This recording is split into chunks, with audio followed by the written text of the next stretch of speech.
The rabbit sends in a little bill.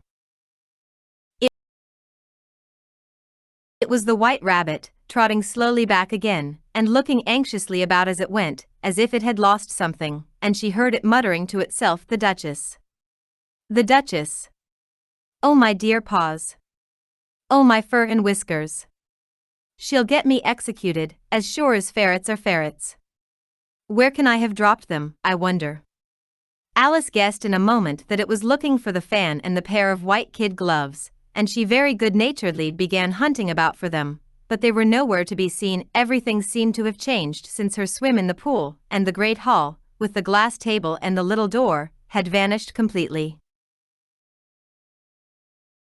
Very soon the rabbit noticed Alice, as she went hunting about, and called out to her in an angry tone, "Why, Marianne, what are you doing out here? Run home this moment, and fetch me a pair of gloves and a fan. Quick, now." And Alice was so much frightened that she ran off at once in the direction it pointed to, without trying to explain the mistake it had made. "He took me for his housemaid," she said to herself as she ran. "How surprised he'll be when he finds out who I am. But I'd better take him his fan and gloves, that is, if I can find them." As she said this, she came upon a neat little house, on the door of which was a bright brass plate with the name W. Rabbit engraved upon it. She went in without knocking, and hurried upstairs, in great fear lest she should meet the real Mary and be turned out of the house before she had found the fan and gloves. "How queer it seems," Alice said to herself, "to be going messages for a rabbit. I suppose Dinah'll be sending me on messages next." And she began fancying the sort of thing that would happen. "Miss Alice. Come here directly, and get ready for your walk. Coming in a minute, nurse. But I've got to see that the mouse doesn't get out. Only I don't think," Alice went on, "that they'd let Dinah stop in the house if it began ordering people about like that."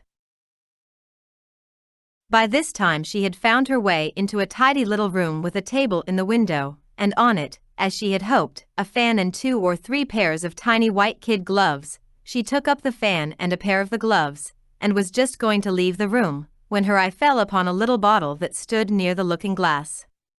There was no label this time with the words "Drink me," but nevertheless she uncorked it and put it to her lips. "I know something interesting is sure to happen," she said to herself, "whenever I eat or drink anything, so I'll just see what this bottle does. I do hope it'll make me grow large again, for really I'm quite tired of being such a tiny little thing." It did so indeed, and much sooner than she had expected. Before she had drunk half the bottle, she found her head pressing against the ceiling, and had to stoop to save her neck from being broken. She hastily put down the bottle, saying to herself, "That's quite enough. I hope I shan't grow any more. As it is, I can't get out at the door. I do wish I hadn't drunk quite so much." Alas! It was too late to wish that. She went on growing, and very soon had to kneel down on the floor. In another minute there was not even room for this, and she tried the effect of lying down with one elbow against the door, and the other arm curled round her head. Still she went on growing, and, as a last resource, she put one arm out of the window, and one foot up the chimney, and said to herself, "Now I can do no more, whatever happens. What will become of me?" Luckily for Alice, the little magic bottle had now had its full effect, and she grew no larger. Still it was very uncomfortable, and, as there seemed to be no sort of chance of her ever getting out of the room again, no wonder she felt unhappy. It was much pleasanter at home, thought poor Alice, when one wasn't always growing larger and smaller, and being ordered about by mice and rabbits. "I almost wish I hadn't gone down that rabbit hole, and yet, it's rather curious, you know, this sort of life. I do wonder what can have happened to me. When I used to read fairy tales, I fancied that kind of thing never happened, and now here I am in the middle of one. There ought to be a book written about me, that there ought. And when I grow up, I'll write one, but I'm grown up now," she added in a sorrowful tone. "At least there's no room to grow up any more here." But then, thought Alice, shall I never get any older than I am now?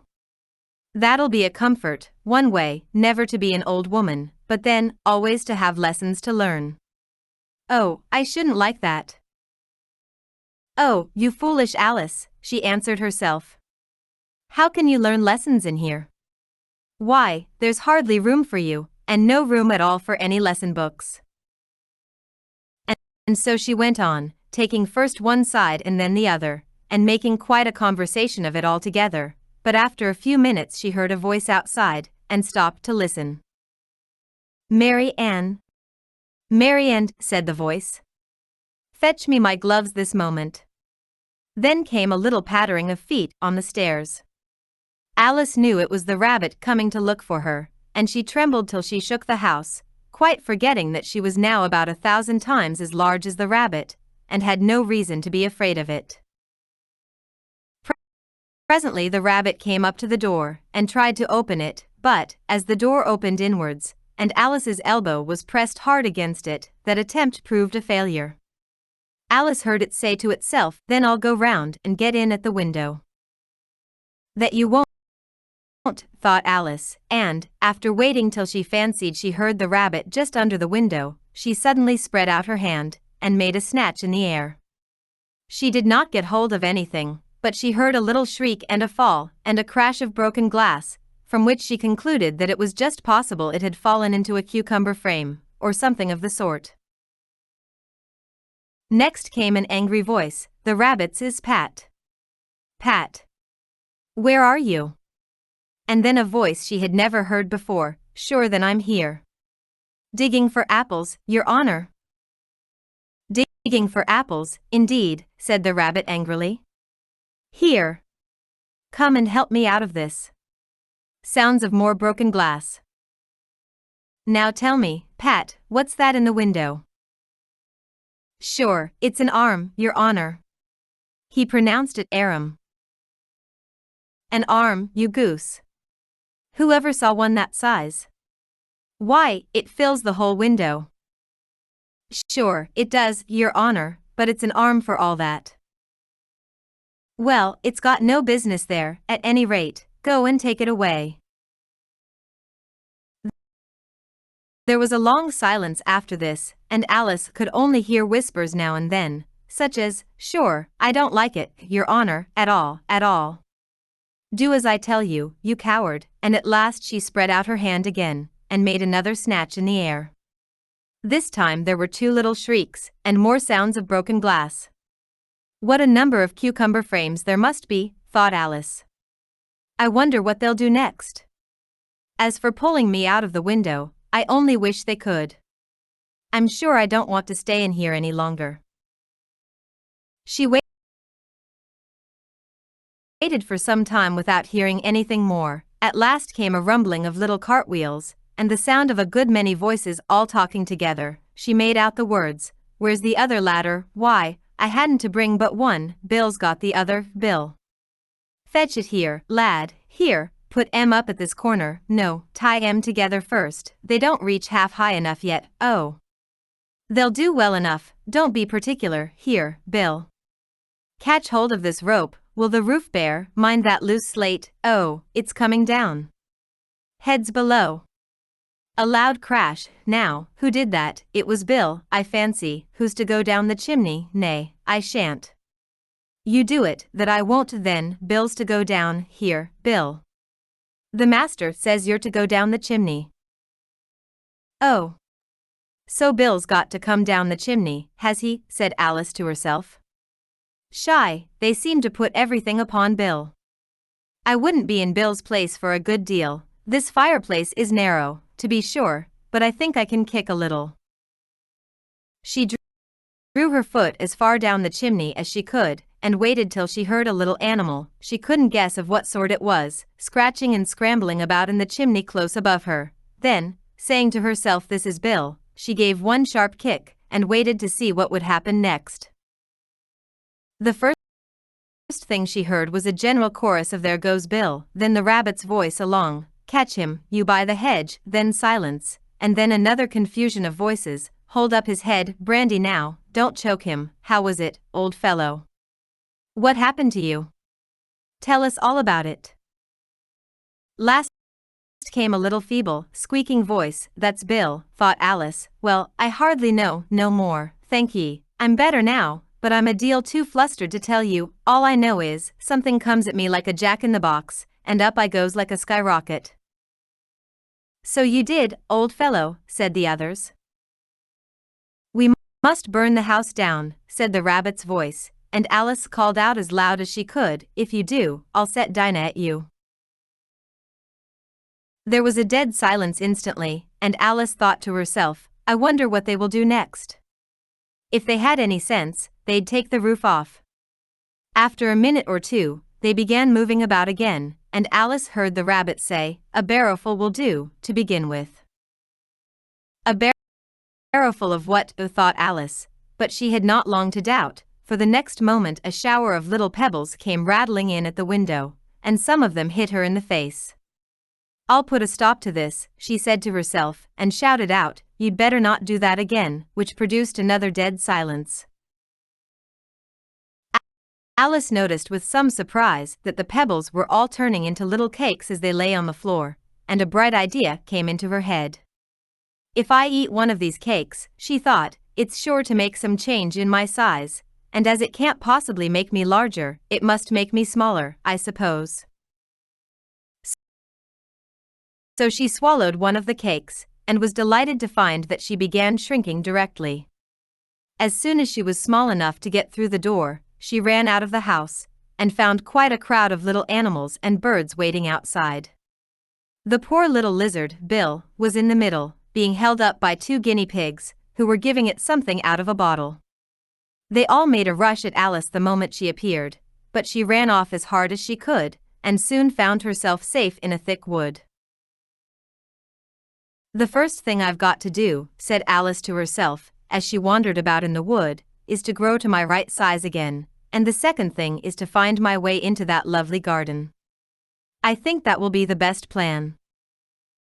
It sounded an excellent plan, no doubt, and very neatly and simply arranged. The only difficulty was, that she had not the smallest idea how to set about it, and while she was peering about anxiously among the trees, a little sharp bark just over her head made her look up in a great hurry.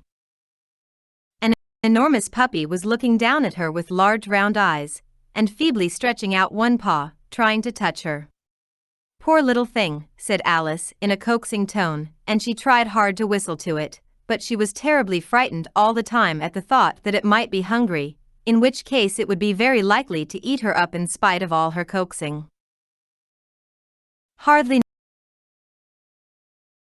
knowing what she did, she picked up a little bit of stick, and held it out to the puppy, whereupon the puppy jumped into the air off all its feet at once, with a yelp of delight, and rushed at the stick, and made believe to worry it. Then Alice dodged behind a great thistle, to keep herself from being run over, and the moment she appeared on the other side, the puppy made another rush at the stick, and tumbled head over heels in its hurry to get hold of it. Then Alice, thinking it was very like having a game of play with a cart horse, and expecting every moment to be trampled under its feet, ran round the thistle again. Then the puppy began a series of short charges at the stick, running a very little way forwards each time and a long way back, and barking hoarsely all the while, till at last it sat down a good way off, panting, with its tongue hanging out of its mouth, and its great eyes half shut. This seemed to Alice a good opportunity for making her escape, so she set off at once, and ran till she was quite tired and out of breath, until the puppy's bark sounded quite faint in the distance. And yet, what a dear little puppy it was, said Alice, as she leant against a buttercup to rest herself, and fanned herself with one of the leaves. I should have liked teaching it tricks very much, if I'd only been the right size to do it. Oh dear! I'd nearly forgotten that I've got to grow up again. Let me see, how is it to be managed? I suppose I ought to eat or drink something or other, but the great question is, what? The great question certainly was, what? Alice looked all round her at the flowers and the blades of grass, but she did not see anything that looked like the right thing to eat or drink under the circumstances. There was a large mushroom growing near her, about the same height as herself, and when she had looked under it, and on both sides of it, and behind it, it occurred to her that she might as well look and see what was on the top of it.